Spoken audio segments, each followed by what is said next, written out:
ಬಾ ಎಷ್ಟು ಚೆನ್ನಾಗಿದೆ ಅಣ್ಣ. ಕೃಷ್ಣ ಕೊಟ್ಟಿದ್ದು ಗಿಫ್ಟ್ ಅಲ್ವಾ ಇದು? ನಿಂಗೆ ಇಷ್ಟ ಆಯ್ತಾ?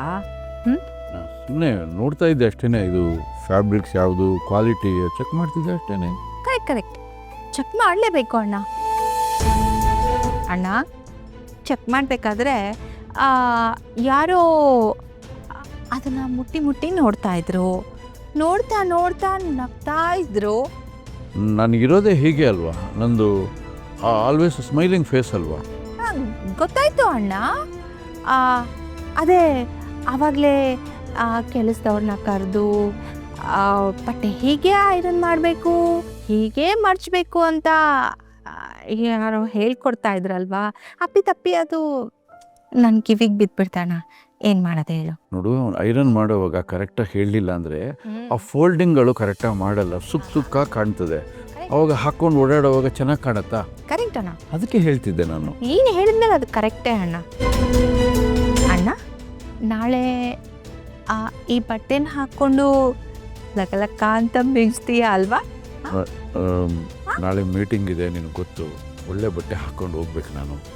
ಅದಕ್ಕೆ ಯಾವ್ದು ಹಾಕ್ಕೊಂಡು ಹೋದ್ರೆ ಚೆನ್ನಾಗಿರುತ್ತೆ ಅಂತ ಸುಮ್ಮನೆ ನೋಡ್ತಾ ಇದ್ದೀನಿ ಅಷ್ಟೇ.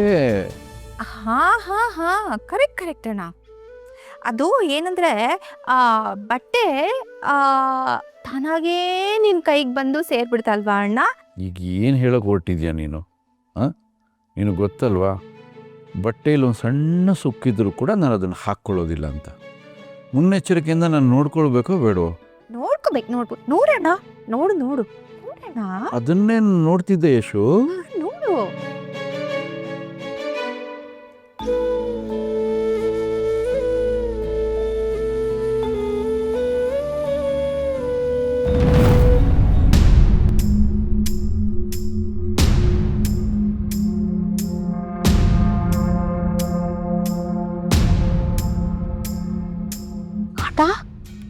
ಏನಣ್ಣ ಇದು? ಬಟ್ಟೆ ಸುಟ್ಟು. ರಾಮು ಅಮ್ಮೋರೆ, ಬಟ್ಟೆ ಐರನ್ಗೆ ಅಂತ ಕೊಟ್ರೆ ಸುಟ್ಕೊಂಡು ತಗೊಂಡು ಬಂದಿದ್ಯಲ್ಲ, ನಾನು ಹೇಳಿತ್ತು. ಅಮ್ಮೋರೆ, ದೇವ್ರಣ್ಣಗಿದ್ದು ನಾನು ಮಾಡಿದ್ದಲ್ಲ.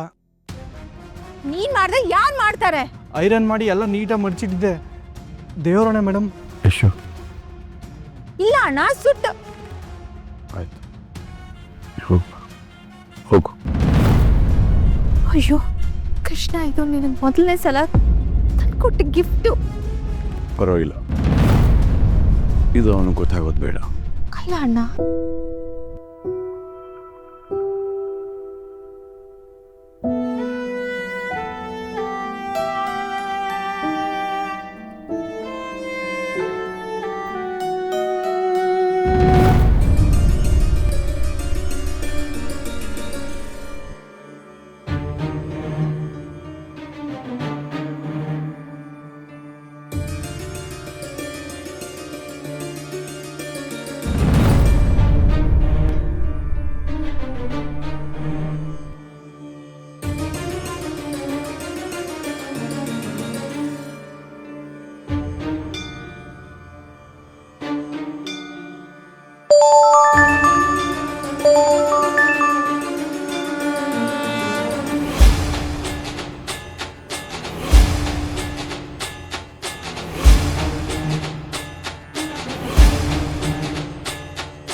ಹಾಗೆ ಆಗಲಿ, ನಾಳೆ ಮೀಟ್ ಮಾಡೋಣ.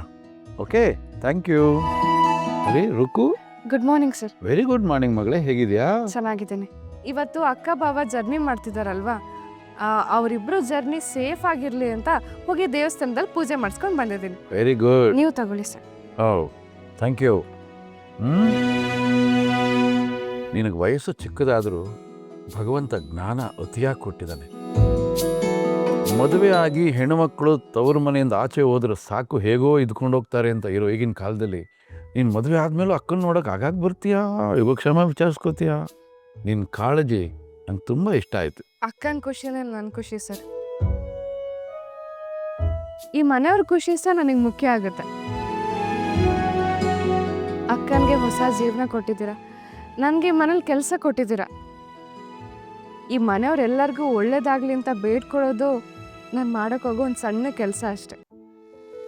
ಅಣ್ಣ ಅಣ್ಣ ಅರೇ ಯಾಕಮ್ಮ, ಯಾಕೆ ಗಾಬರಿ, ಏನಾಯ್ತು? ಅಣ್ಣ ಇವತ್ತು ಡೇಟ್ ನೋಡಿದ್ಯಾ? ಡೇಟಾ? ಮೊಬೈಲಲ್ಲಿದೆ, ವಾಚಲ್ಲಿದೆ, ಇವತ್ತು ನ್ಯೂಸ್ ಪೇಪರ್ಲಿದೆ. ಅಯ್ಯೋ ಅಲ್ಲ ಅಣ್ಣ, ಇವತ್ತಿನ ಪಂಚಾಂಗ ನೋಡಿದ್ಯಾ? ಅಂದ್ರೆ ಇವತ್ತು ಪಂಚಾಂಗದಲ್ಲಿ ದಿನ ಯಾವುದು ಅಂತ ನೋಡು ಅಂತ ಹೇಳಿದ್ದು. ನಾನು ನೋಡಿದೆ, ವಿನಯ್ಗೆ ಇವತ್ತು ಟ್ರಾವೆಲ್ ಮಾಡಿದ್ರೆ ಚೆನ್ನಾಗಿಲ್ಲ ಅಂತ ಇತ್ತು ಅಣ್ಣ.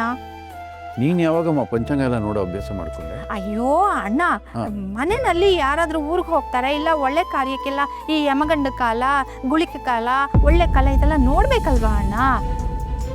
ಅದಕ್ಕೆ ಅವರು ಊರಿಗೆ ಹೋಗೋದನ್ನ ನಾಳೆ ಪೋಸ್ಟ್ಪೋನ್ ಮಾಡ್ಕೋಬೋದಲ್ವಾ ಅಣ್ಣ? ಇವತ್ತು ಬೆಳಿಗ್ಗೆ ಟಿ ವಿಲಿ ಜ್ಯೋತಿಷಿಗಳು ಅದನ್ನೇ ಹೇಳ್ತಾ ಇದ್ರು. ಈ ರಾಶಿಗೆ ಇವತ್ತು ಅಶುಭ ಯೋಗ ಇದೆಯಂತೆ. ಜರ್ನಿ ಮಾಡೋಕೆ ಬಿಲ್ಕುಲ್ ಸರಿ ಇಲ್ಲ ಅಂತ ಹೇಳಿದ್ರು.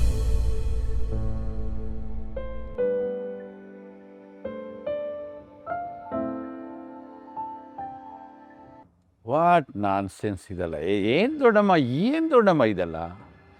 ಅವರು ಹೊಟ್ಟೆಪಾಡ್ಗೆ ಏನೋ ಟಿ ವಿಯಲ್ಲಿ 4 ಮಾತು ಹೇಳ್ತಿರ್ತಾರೆ, ಅದನ್ನೆಲ್ಲ ನಂಬ್ಕೊಂಡು ಬದುಕೋಕ್ಕಾಗತ್ತಾ? ಏನಾಗಬೇಕು ಅದು ಆಗೇ ಆಗುತ್ತೆ, ಏನಾಗಬಾರ್ದು ಅದು ಆಗೋದಿಲ್ಲ. ಎಲ್ಲ ನಮ್ಮ ಮೂಢನಂಬಿಕೆಗಳನ್ನ ತಂದು ಮಕ್ಕಳ ಮೇಲೆ ಹೇರಬಾರ್ದು. ಅವರೆಲ್ಲ ಖುಷಿಯಾಗಿ ಹೊರಟಿದ್ದಾರೆ, ಅವ್ರನ್ನ ಯಾಕೆ ತಡಿಬೇಕು? ಸಾಲದಕ್ಕೆ ರುಕ್ಕು ನೋಡು, ದೇವಸ್ಥಾನಕ್ಕೆ ಹೋಗಿ ಅವ್ರ ಹೆಸರು ಪೂಜೆ ಮಾಡಿಸ್ಕೊಂಡು ಪ್ರಸಾದ ತೊಗೊಂಬಂದಿದ್ದಾರೆ. ಇದಕ್ಕಿಂತ ಶುಭ ಶಕನ ಇನ್ನೇನಾಗಬೇಕು? ಅವರಿಬ್ಬರು ಆರಾಮಾಗಿ ಹೋಗ್ಬಿಟ್ಟು ಬರಲಿ, ಏನೂ ಆಗೋದಿಲ್ಲ. ಅಕ್ಕ ಎಲ್ಲಿದ್ದಾಳೆ? ರೆಡಿ ಆಗ್ತಿದ್ದಾಳ? ಹೌದು ಮಗಳೇ, ಅವಳು ರೆಡಿ ಆಗ್ತಿದ್ದಾಳೆ ರೂಮಲ್ಲಿ. ನೀನು ಹೋಗಿ ಪ್ರಸಾದ ಕೊಡು, ಹೋಗೋಳು. ಸರಿ ಸರ್. ಅರೆ ಕರುಣಾಕರ್, ಹೇಳಿ ಕರುಣಾಕರ್. ಬಂದೆ 1 ನಿಮಿಷ. ಈಗ ನೀವೇನು ಮಾಡಿ ಆ ಐಟಮ್ಸ್ನೆಲ್ಲ ಏನು ಹೇಳಿದ್ರು ಅದಕ್ಕೊಂದು ಉಲ್ಟಾ ಹೇಳ್ತಾನೆ ಅವನು. ಏನೇ ಆಗಲಿ ಅವಳು ಇವತ್ತು ಊರಿಗೆ ಹೋಗಲ್ಲ.